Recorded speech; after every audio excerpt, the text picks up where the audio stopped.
Welcome to Dr. M Health Corner Talk Show. Welcome.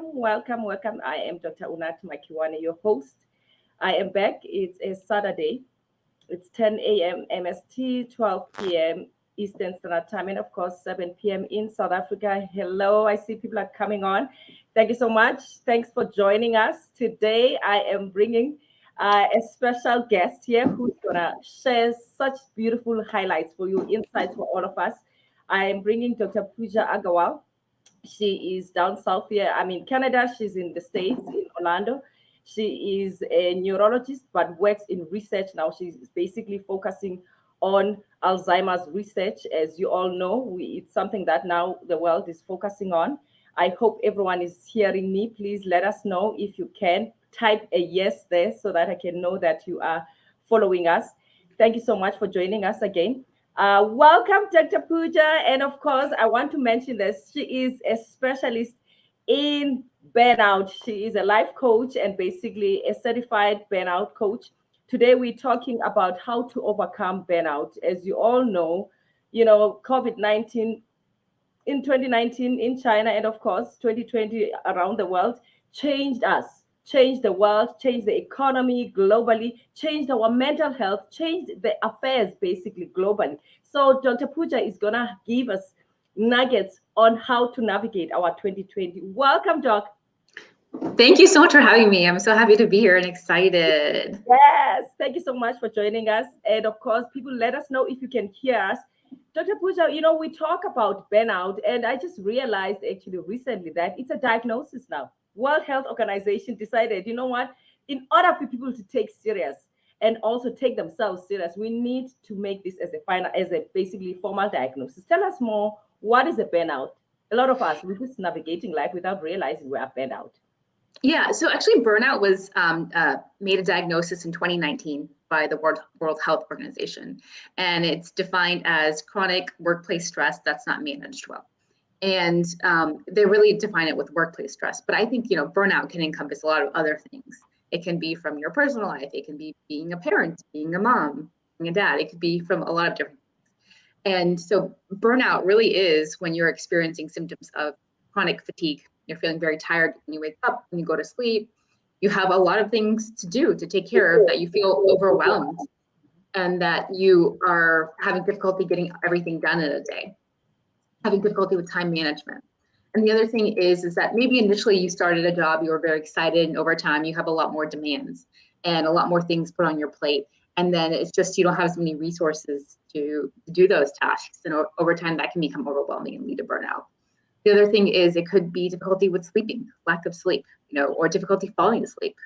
In addition to having mood changes, it could be having increased anxiety. Even some people with burnout can have depression. And again, it's just reduced job satisfaction. Yeah. And then the other thing is a lot of people experiencing burnout don't take care of themselves. They are not exercising, and they're not eating healthy, and they're not giving themselves that time for self-care. They're not reflecting on their life. They're not reflecting on who they are and what they want. And I think right now, especially with the pandemic and COVID, burnout is so prevalent. Right now, the average time that millennials are working is 47 hours a week. And that just keeps on creeping up. And there's no boundaries between work and home life right now, sometimes because a lot of people are remote. You get that email at night, you're going to respond because you're just checking it, or you get it on your phone. It's so easy with our phones and everything like that to just easily have to basically blur those boundaries between work and home, which itself then also makes burnout worse. Right. It's interesting that you mentioned a lot of things about work. I want to actually talk about you as a neurologist. I know that you worked with stroke and all that stuff. It can be busy. What led you to do this work? Because I don't know if maybe it's personal stress, because I think as physicians, that's basically our last name. It's stress. Yeah. So I experienced burnout in the past. So, I was actually started a new job. I was on call 14 weeks a year. And, I was doing both inpatient call and then EEG call, or brainwave call, or epilepsy call. And, sometimes when you're on EEG call or epilepsy call, you are called at all times of the night to read EEGs. And, it could be like 3 or 4 times a night and you have difficulty falling back asleep. And it was brutal. I was so exhausted. I wasn't taking care of myself. I was not sleeping much, just a few hours. And it wouldn't just be the weeks that I was on call. It would be even the weeks that I wasn't on call, that I would be very tired, exhausted, not sleeping. I would often think about work when I was at home. I wasn't fully present at home. And I was finding myself to be working long hours and irritable that I had to work longer hours, being on call. It kind of became resentful. And, I was definitely had reduced job satisfaction at that time.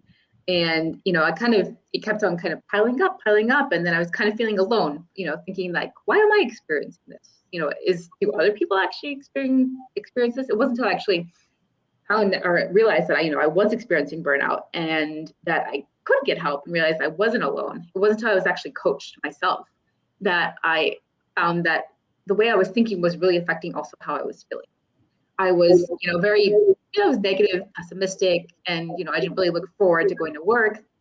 And then once I actually was coached, and then I found out that my thinking was affecting how I was feeling, I had such a mindset shift and became much more self-aware. And I started to make it a habit to basically be more self-aware and to, reflect on what was going on in my life, versus before I was just trying to go through as a robot, do everything quickly and just get it all done.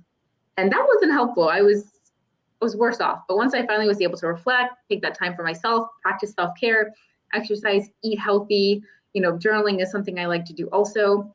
And all of those have really helped, so much so that I actually decided to become a certified life coach, and I certified the life coach school. And it is life-changing getting coached. And I really want to help other females with burnout to overcome it. And I absolutely love what I do. I have such a passion for it. And something I just want to continue into the future. Of course.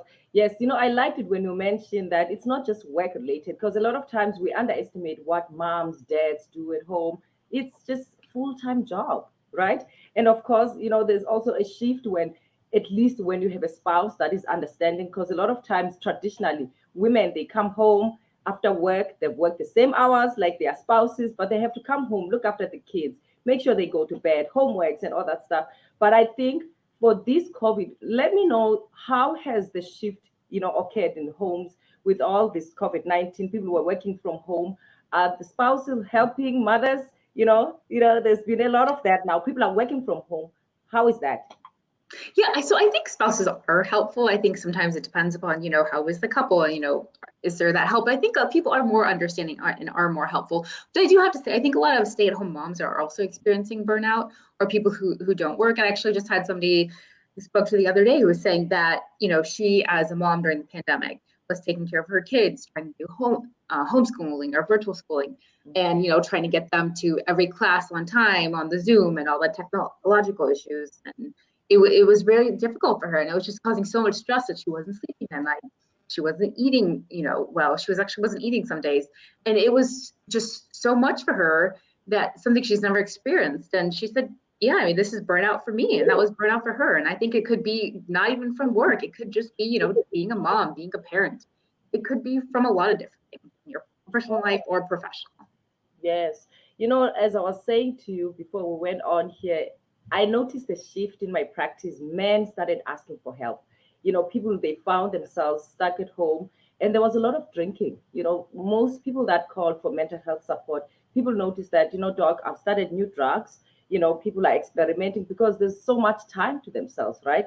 People are starting to reflect, but unfortunately, they were using other things. I mean, everyone was locked down. We're not going out to the gyms. People noticed that they were actually even burned out while working from home. Like you mentioned something, how do we help people to set those boundaries? You mentioned emails coming in awkward hours. How can you help people here to set those boundaries so that they can work according to how their contracts are like? I know there's also that flexibility that had to happen, but how do we help people to set that boundary between family life and work? So first of all, know what your boundaries are. A lot of us don't know what they are. What do you want to do? What do you not want to do? What are the priorities that honor with or align with who you are? Yes. And if it's not working at home or not doing that work at home, then that's fine. But actually, first of all, sitting down, writing them down, that is very helpful, because sometimes people don't really know what their boundaries are. Yes. So one thing is knowing what they are, first of all. Two is then conveying that to, whoever it is. If it's a friend, spouse, or your boss, say, I just can't do this right now. It's not going to work out for me. And you should always have those boundaries in place, because some people are going to ask you to always do more things. And when you take on another task that maybe you don't want to do, you're losing something else when you do that. Time for self-care, time for family, whatever it is. So, but when you are saying it to your boss, I always recommend saying it in a respectful way, that this just isn't going to work out for me, and I only have this time to do this.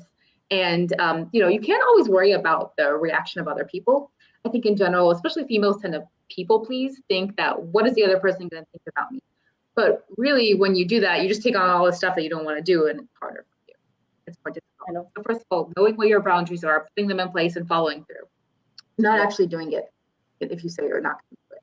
Yes. Those are really big things that I think can really get those. Resentment. I noticed that I have colleagues that are unable to say no, and they would come to our little corners when we're chatting. People just cannot set those boundaries. You know what? Actually, I want us to talk about this more. Boundaries. How do you practically set them? Like if you have a condescending or a narcissistic boss or supervisor, how do you still put that in place? Because a lot of times people are saying yes, they people please, but then at the same time, it also depletes their private life, their social life. They cannot deliver at home. They cannot deliver with their spouses, with their children. They are irritable. How can you advise people like here who are watching us in the workplace specifically, supervisors, people in management, how do they put these things maybe in paper and also in the practical way so that people follow through? Because it's hard. Some people, they want to put those boundaries, but they are unable to do so, most especially if they are led by narcissistic bosses. Yeah. So first of all, like I said, knowing your boundaries, and then actually once you know the boundaries, if you don't want to take on that extra task, just saying, unfortunately at this time, I am not able to take on that extra task.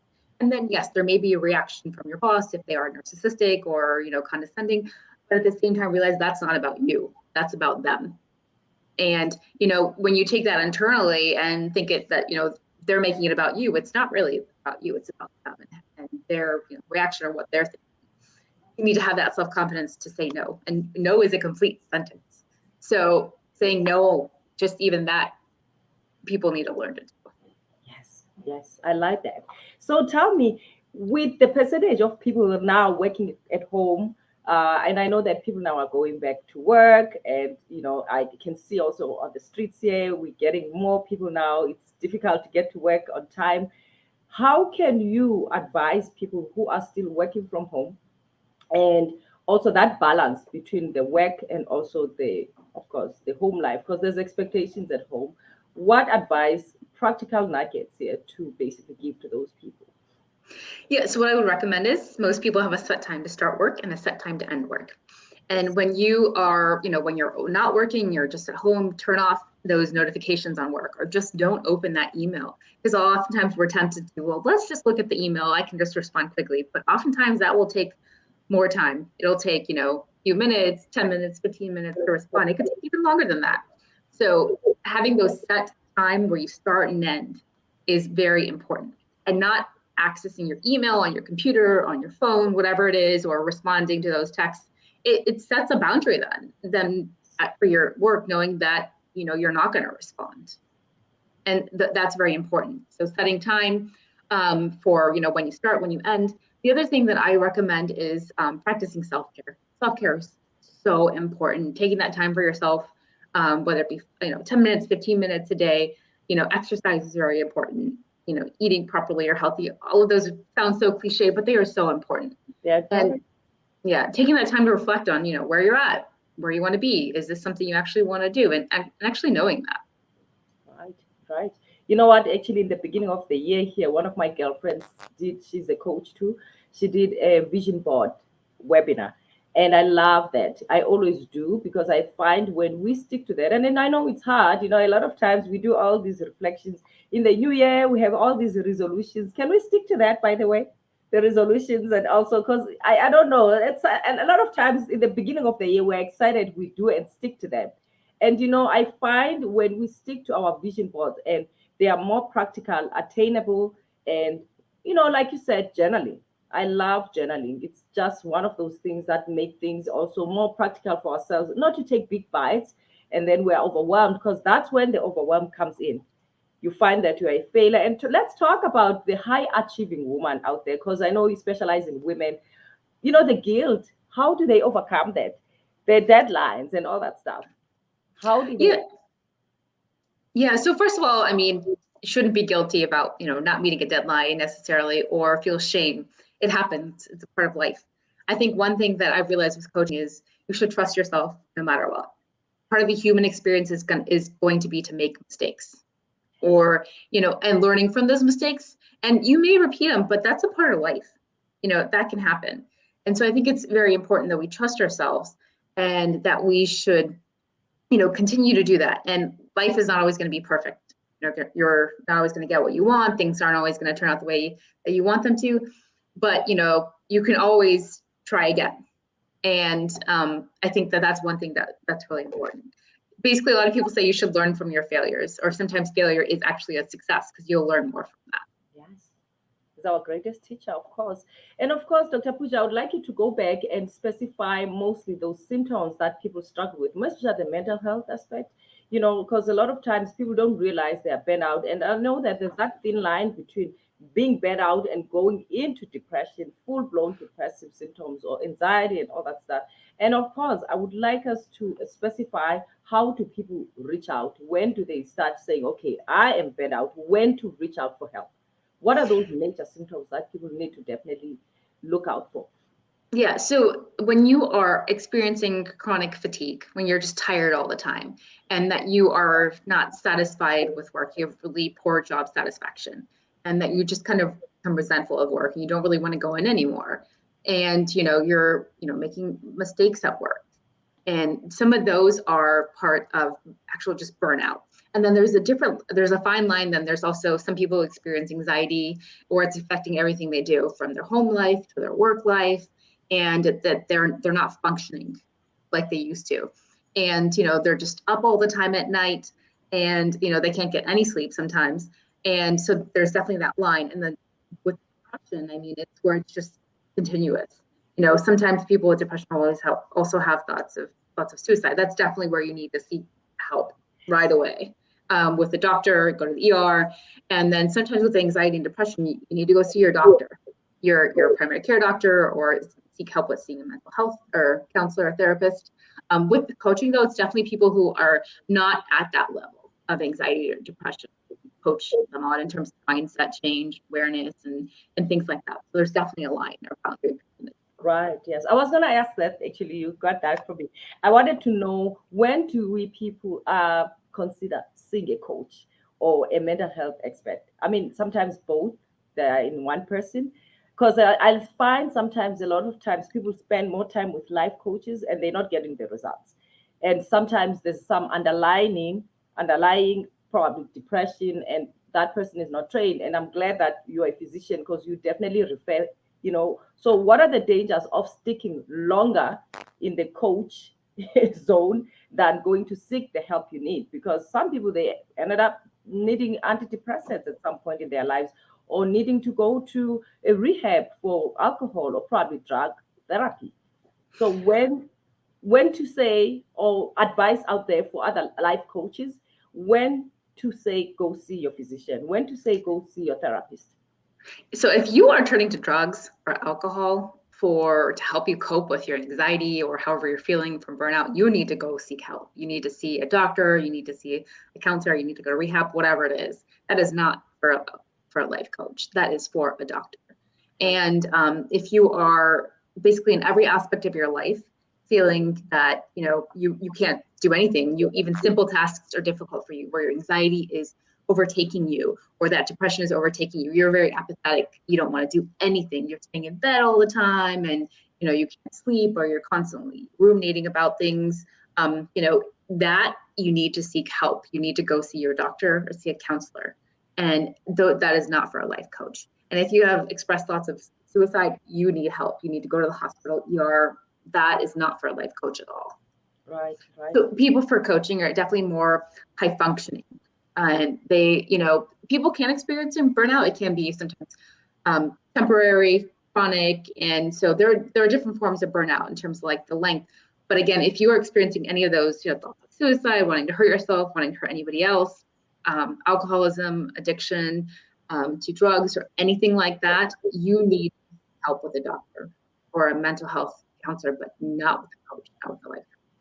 Wonderful. Thank you so much, Puja, because I'm seeing a lot of coaches out there, and I'm not sure if people really get the maximal help they need, because I'm not sure if they stay longer, because some people they're not coming from the medical background, and when do you see those symptoms, and then people can get the help they need. And also for corporate, what advice do you have for them to implement? I was so proud of one of my friends who works in the corporate in South Africa, and they just wrote a book actually to help other, she works in the bank industry, and basically helping to put these into place, these protocols. What protocols out there need to be in place for work? So one thing I always recommend is listen to your employees. Oftentimes, I think in corporate America, that there's basically this, we're going to do whatever we're going to do. Right. And when you actually listen to your employees and what they need, that's very important. Yes. And, giving feedback, where do you need help? How are things going? And also implementing, corporate wellness into, for your employees, whether it be giving them, I have a 4-day work week. That's great. And so I think that is very beneficial. Gives employees time for self-care, time with their family. And I think that is, not everybody can do that, but I mean, I think that giving them that time for self-care and giving them that time for doing what they want to do outside of work is very important. And incorporating, having a gym maybe at work, if that's possible, that can help people have them go for like 20 minutes, even just to get out, out of the office. Some people, if they have time, just even going out and walking outside for 5 to 10 minutes, just to get that sunshine, get outside, get that fresh air is very important. And I think like it's listening to employees, really stressing self-care for employees, and then giving them outlets, whether it be if they need mental health help or giving them avenues to get there. And I think there is a big wave in, industry right now or corporate America for corporate wellness and to implement those strategies. And I think that's very important. I think that will help employee job satisfaction, reduce attrition rates and people leaving, I think, and also reduce burnout. Of course, yes. The retention is important, because I find companies are able to get all these people in, but how do they retain them? How do they make them satisfied? And also, I think probably with all these COVID changes, I think the employers also need to be flexible. Some people are more productive now working from home. There needs to be that flexibility. And I know that the millennials, they are big with that. They are very big with balancing their lives now. It's not like in the past, our parents worked. There was no balance between life and their, so I find if the employers that are watching us here and they are still old school, just to make sure that you have a happy employee, you need to have that flexibility. And as Puja is saying, look at what that job satisfaction, and also they're asking your employees. I think design thinking is something that employers need to put out there for their employees. It could be just the simplest things. People could just need to work from home maybe twice a week. Just asking what people are looking for could also actually increase productivity in the company. Dr. Puja, as we close, what nuggets can you throw out there for people, and of course, how to find you? Yeah, so one thing I would really recommend is knowing your boundaries and setting your boundaries. What are they? I think that's very important right now. I think a lot of us don't know what they are. 2 is practicing self-care. Taking that time for yourself is very important, because if not, if you just keep on going, you keep on doing everything, you can be burned out really easily. Right. Okay. And then you can actually find me at www.zenfulbrain.com, my website, or you can find me on Instagram at zenfulbrain official. Thank you so much. Actually, I have it right on the screen. Viewers, thank you so much for being with us. Dr. Puja, you are just awesome. And I would like us to talk more about the effects, physically. And, because we do see high blood pressures, like, as you know, as a neurologist, the high blood pressure that could lead to to strokes. Do you want to talk about that before we close? Yeah. Yeah, with all of this, and when we don't take care of ourselves, stress, cortisol being high, diabetes, obesity. Do you want to share with us what people definitely need to take care of? So chronic stress or even burnout can lead to basically elevated blood pressure. It can increase your risk for stroke, for heart attacks. And then when we are more stressed, like Dr. Unnati said, that can increase your cortisol, which can increase your weight. You tend to eat more, turn to food to compensate or to cope with anxiety or stress. And then that can lead to obesity and diabetes. And so all of these are risk factors, especially also if you're not taking care of yourself. And the other thing is it could be, migraines. People who are more stressed tend to have migraines, tension headaches, whatever it is. So all of those could be the physical of burnout, chronic stress. Yes, thank you so much. I'm actually writing all of what you are saying here. And as we are coming to the end of our discussion, thank you so much to our viewers. And of course, Dr. Pooja is very active on her Facebook. Check her out with her name and go visit her website. She has an amazing website with people that she's working with. You're doing amazing work, by the way, Dr. Pooja. Thank you so much for helping those women. Because women, we tend to take care of everybody. We take care of everybody and we ignore ourselves. And this year, I was asked actually by a few people I was working with last. I said, this year, I'm going to look after myself. I don't want to be committed to many projects. I'm pulling back. There's a lot of things that I'll be pulling back from. And I'm proud of myself to say no. Because a lot of times, I think as doctors, we tend to bite. I think it's our training. We are just type A. We want to keep going. I don't know how many people I've seen suffering from COPDs and obesity and the strokes, and they were taking care of people. It breaks my heart, for physicians who didn't have time to take care of themselves. So thank you so much for what you're doing. And of course, God bless you. And of course, with the work you're doing, keep doing what you're doing. We need these discussions, and more special in the workplace, because a lot of times people, they give themselves and unfortunately take away from their families. And I always say our families are our cornerstone. They are our core. They support us. We need time to spend time with them. Again, thank you so much for what you're doing. And to our viewers, as you can see, Dr. Pooja is available on her website there. She's on Facebook. She's on LinkedIn. Check her out. Dr. Pooja, thanks for being with us. Thanks so much for having me. Appreciate it. I loved it. Thank you. Take care and we'll talk soon.